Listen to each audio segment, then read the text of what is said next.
50 रुपए दे के आशीर्वाद दिले बनी लोग बहुत बहुत प्रणाम धन्यवाद आशीर्वाद के कामना बा तो है अरे हमारा बुलेट आप कहियो बैठ के सदा बेटी हमारा बुलेट आप कहियो बैठ के सदा बेटी हमारा बुलेट आप कहियो बैठ के सदा बेटी अरे हमारा बुलेट आप कहियो बैठ के सदा बेटी बोल बोल पतरका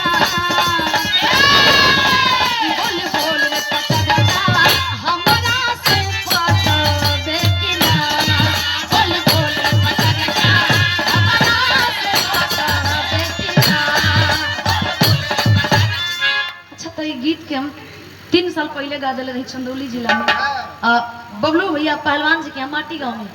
गा के छोड़ दानी बस 10 दिन गौनी ओकरी बाद सब जाने एक एक कोशिश कैलस विराम में गावे के और दुगोला के मंच पे आज भी गावल जाला यहाँ तक कि अनुपमा दीदी भी गावेली और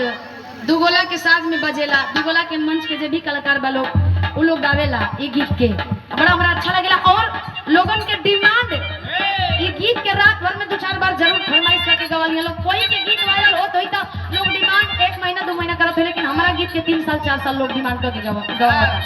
ये बात के हमारा खुशी बा का क्या भाई